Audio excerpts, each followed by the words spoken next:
sendiri. Kan kita berbahas yang patungan, yang sendiri. Bagaimana yang sendiri itu artinya itu inisiatif atau memang kita mengacu pada hukum yang sudah ditentukan di kota. Terima kasih. Baik, kalau sendiri, nah itu lebih gampang justru, ya.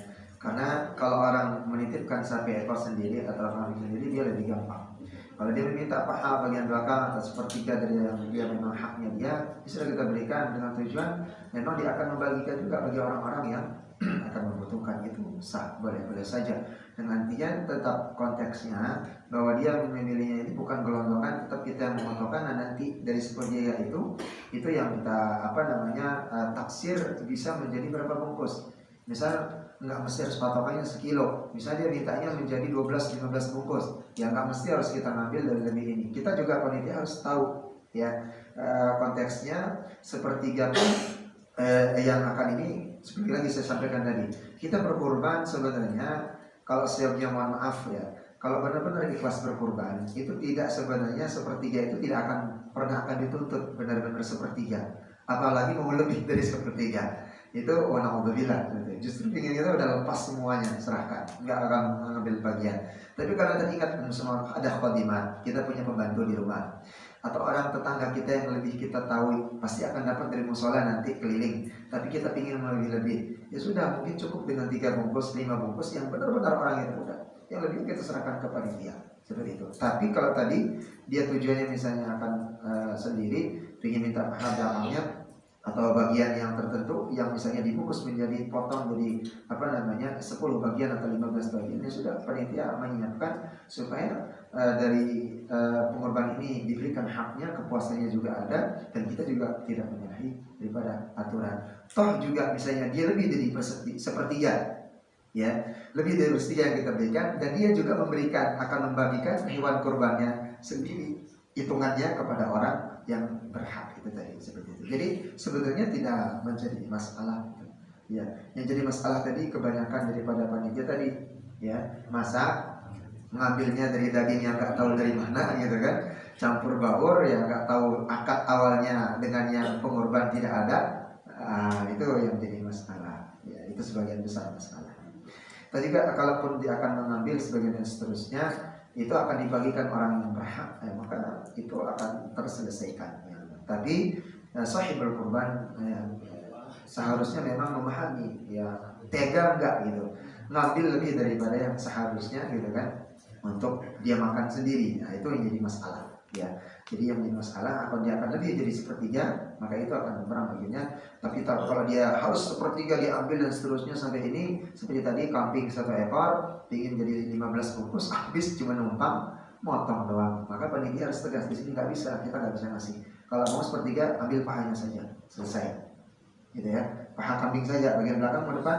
Nah, kami juga seperti itu di panitia, ya, karena harus jelas, karena itu amanah, ya, amanah untuk tetap pengorban, amanah untuk orang yang mempunyai hak daripada kurban itu, yaitu orang-orang yang membutuhkan, dan begitu juga kita mengasih amanah yang berhak, orang yang kaya sebagai hadiah, itu bayar. Jadi kambing cukup paha belakang saja, cukup. Mau ngapain lagi sih korban banyak-banyak mintanya buat apaan? Kecuali bapak misalnya seperti tadi pertanyaan 3 ekor langsung ke kampung. Begitu juga kan, kalau kampung nggak mungkin dari kampung minta, nanti bisa nggak sepertiganya kirim lagi ke rumah saya, mau bagi-bagi tetangga, tega banget gitu. Udah, kalau masuk 1 ekor ke kampung kita atau orang kita plus lepas, sudah selesai gitu. Karena tujuan kurban itu adalah apa?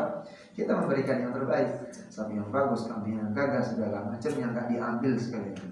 Nah, ukuran tadi kembali lagi saya jelaskan, sepertiga itu kalau toh mengambil bagian ada takarannya, sepertiga daripada daging yang sudah yang dikorbankan. Kalaupun kurang, alhamdulillah. Kalau nggak ngasih, alhamdulillah, itu lebih afdal kalau tidak diambil, insyaallah.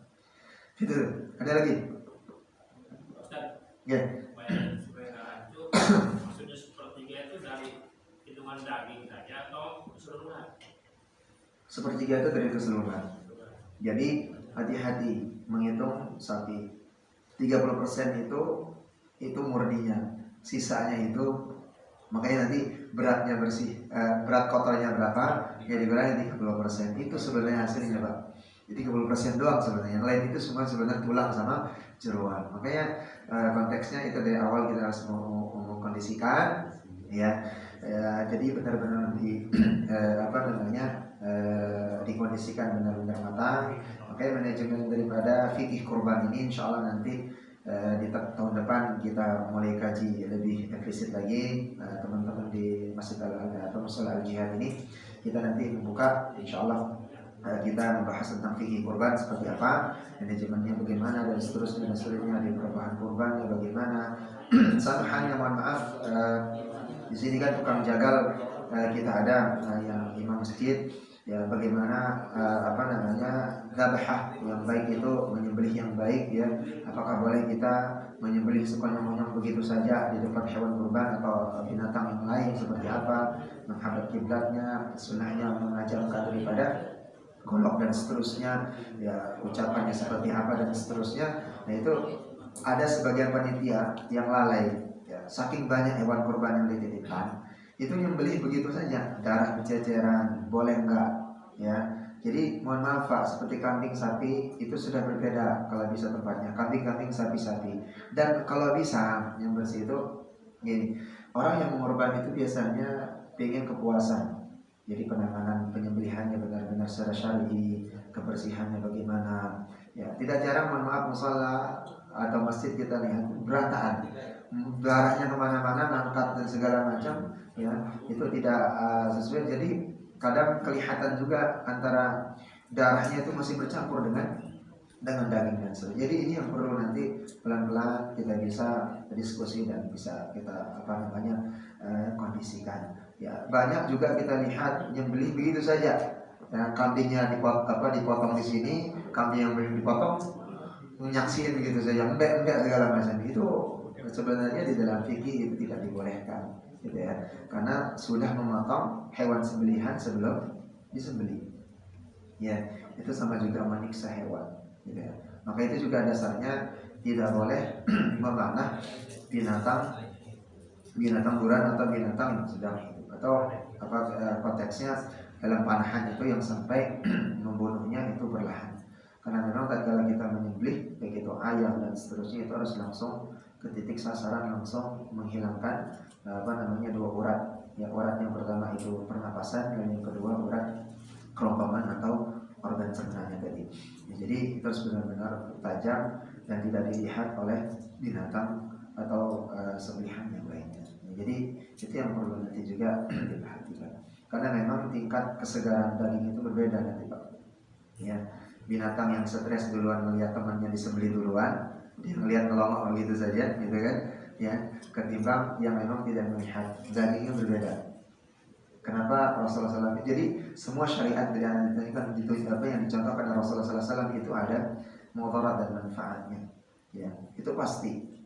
Ya, makanya berbeda hewan atau sapi yang stres dipotong karena potongannya tidak langsung selesai,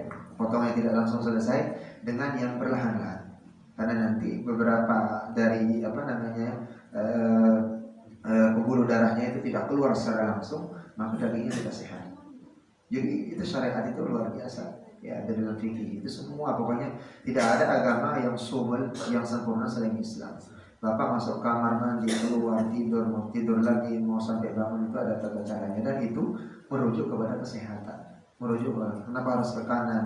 Kenapa Rasulullah SAW selesai Qadiyah subuh itu 2 rakaat, tatkala di Masjid Nabawi beliau 2 rakaat, tatkala di rumah 4 rakaat, selesai di rumah beliau berbaring sejenak, lalu menunggu iqamah langsung beliau berangkat. Itu ada di kesehatan di Nabawi ada tujuan. Jadi sebelum Qadiyah subuh beliau 4 rakaat di rumah, beliau terbaring bentar menghadap kanan kiblat, tertidur sebentar tapi tidak tidur pulas, langsung Rasulullah bangun dan menuju ke masjid. Itu sunnah. Dan bahkan setelah sholat qiyamul lail. Ya. Bahkan hadis yang menerangkan mimpinya orang yang tertidur setelah qiyamul lail, di antara dia selesai qiyamul lail, dia tertidur sejenak dan menjelang sholat subuh, itu ru'yatun shadiqah, mimpi yang dari Allah, mimpi yang benar. Gitu ya. Ya, tapi jangan mimpinya kawin lagi gitu kan, kalau mimpinya ternyata Pak Taufik mimpinya akad nikah gitu ya. Yang keempat gitu, wah ini ruqyah shadiqah nih. Tapi lihat dulu kondisi istri. setuju nggak anak-anak ini enggak gitu kan. Apa setelah nikah yang kedua ketiga ini membuat yang pertama cerai, berarti bukan ruqyatun shadiqah, itu dari setan berarti. Itu intinya, walaupun pada sholat qiyamul lail. Iya, setan bisa saja setannya. Iya, contoh saja gitu, yang lain saja. Insya Allah seperti itu. Baik, ada yang lain? Ini langsung aja Ustaz, bagian dari sekarang kumpul kita untuk rapat kepanitiaan besok ya. Jadi mumpung ini kembali lagi ada beberapa Ustaz, kalau memang ada kesalahan apa yang dirasai, mudah-mudahan bisa kita tanyakan langsung ya. Jadi kata tertib besok yang ingin kita jalankan, insya Allah yang saya rancang mungkin tetap kayak apa yang sudah kita kerjakan bertahun-tahun, mungkin lanjutkan seperti kayak Pak Indana tadi ya. Sebenarnya dulu ya kita udah ya terlaksana tiap tahun kita alhamdulillah ada korban berkat. Jadi yang perlu kita benahi memang kita yaitulah selain memang pengetahuan dasar yang sahih, yang kedua menurut saya memang akadnya yang belum kita jalankan. Menurut saya sih benar juga kayak Pak Indana tadi bilang, dari dulu kita emang kalau masak atau apa emang kita ngambil dari mana aja tanpa akad dulu gitu. Dan si tenaga kita sebagai panitia yang melakukan pekerjaan dalam korban memang selalu diberikan daging bagian, tapi kita nggak tahu jelas itu daging apa dan seperti apa, tapi yang penting dapat bagian. Tadi mungkin udah dibahas dan pada Pak Ustadz mungkin kita udah ya dapat pencerahan lah intinya. Jadi intinya kepanitiaan itu yang kita tunjuk dari itu bagian dari Sayyidul Korban itu tadi ya Ustaz ya. Jadi tetap boleh dikasih dari hasil kurban itu, karena bagian dari kayak pemilik mewakili dari Sayyidul Korban itu. Kalau izin saya sampaikan, jadi pembagian besok yang ini kita sesuai yang kemarin kita itu rancang kita ingin disiplin kalau toh memang itu mau kita keluarkan itu dibagi 3 dari pembagian penerima korban, yaitu si pengorban, bagian dan fakir miskin. Kita mau laksanakan seperti itu Pak Ustaz. Ya, perkiraan saya dengan saran dan seperti itu yang dimasak dan untuk bagian panitia itu memang mau saya ambilkan dari bagian si pengorban yang sepertiga terakhir itu tadi. Karena saya hitung-hitung kalau pembagian sepertiga itu yang kemarin kita per satu orang bayar berapa Pak tadi kan? 35 kilo ya satu sapi. Satu sapi 115 kilo dagingnya. Perkiraan. Dan sepertiganya kan paling 37-an beberapa ya. Itu sudah dikurangi dari total ini sapi, kotornya dibagi 115. Sapinya kan 300 kilo, dagingnya 115 kilo. Jadi diperkirakan dengan hitungan 37 kilo bagian si pengorban sepertiganya ya. Kalau dihitung kembali lagi dibagi 7 lagi, ketemunya 5 kiloan atau 5 kantong lah dari si satu korban. Jadi kalau izin ini disepakatin, bagian yang dimasak dan bagian untuk panitia itu, yaitu karena bagian panitia itu bagian dari wakil dari kita sebagai korban itu, kita ambilkan jatah dari itu. Karena kalau saya hitung dari 21 orang otomatis kalau hitungan 3 grup sapi, kalau dapat 5 mungkin dipotong 2 paket untuk membagikan si yang mewakili kita bekerja, yaitu panitia sama yang dimakan. Dengan hitung diambil 2 kilo aja kali 21 udah 40 kiloan, 40 paket ya. Jadi kalau 40 paket biasanya tenaga kerja paling 30 lah. Jadi kira-kira 10 kilo itu cukup untuk masak dimakan. Itu kotak-katik saya. Kalau setuju disuruh jadi dapat, kalau emang itu menyalahin mumpung masih ada poster maksudnya. Jadi kita biar dikoreksi.